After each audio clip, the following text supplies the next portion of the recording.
There are so-called chelation drugs you can give for acute life-threatening lead poisoning, like if your 2-year-old swallows a little lead weight because Grandma was sewing curtains, and your doctor happens to miss it on X-ray, and so it sat there until she died with a blood lead level over 200.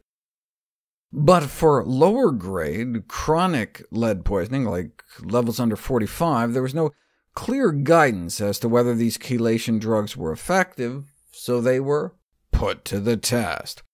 And they failed to bring down lead levels long-term.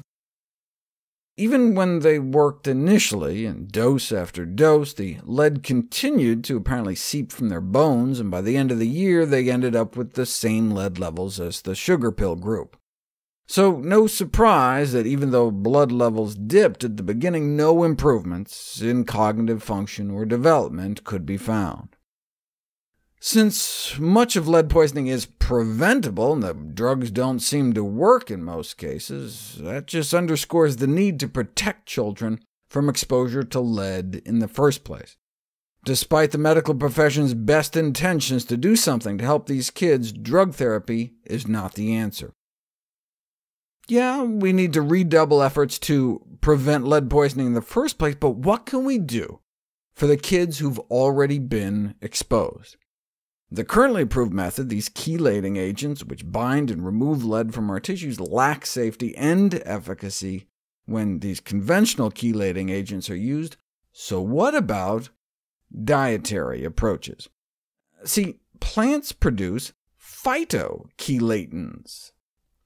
All higher plants possess the capacity to synthesize compounds that bind up heavy metals to protect themselves from the harmful effects, so what if we ate the plants? Unlike other forms of treatment, like pharmacotherapy with drugs, nutritional strategies carry the promise of a natural form of therapy that would presumably be cheap and with few or no side effects. Yeah, but would it work? I mean, the drugs didn't. We learned that a meal could considerably cut down on lead absorption, but the particular components of food intake that so dramatically reduced lead absorption was uncertain at the time. The calcium content of the meal appeared to be part of it, but milk didn't seem to help or even made things worse. So how about calcium supplements? There are those that assert calcium supplements may help, but recommendations must be based on evidence rather than conviction. And those assertions are in part based on studies on rodents, and differences in calcium absorption and balance between rats and humans make extrapolation tricky. What you have to do is put it to the test. And even an extra whopping 1,800 milligrams a day of calcium had no effect on blood lead levels. So the evidence does not support calcium supplements helping. What about whole foods? Reviews of dietary strategies to treat lead toxicity say things like, eat lots of tomatoes, and berries, and onions, and garlic, and grapes as their natural antagonists to lead toxicity, and therefore should be consumed on a regular basis. Remember those phytochelatins?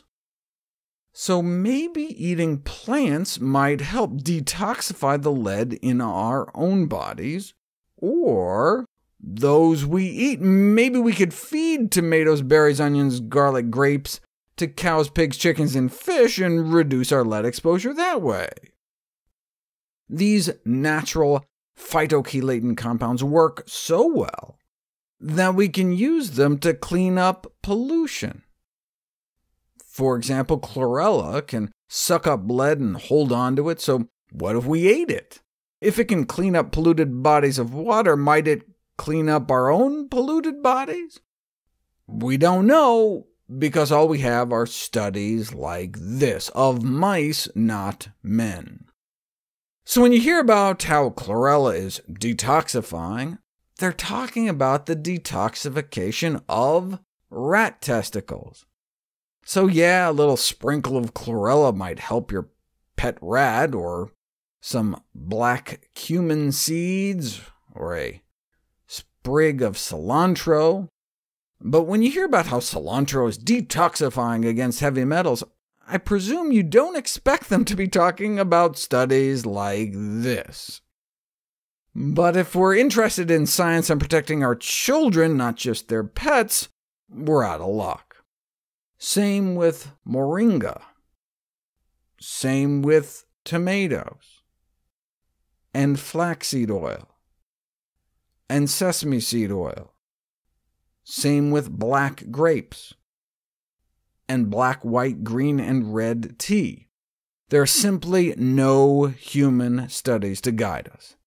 Dietary strategies for the treatment of lead toxicity are typically just based on studies on rats, mice, rats, rats, rats, rats, rats, rats.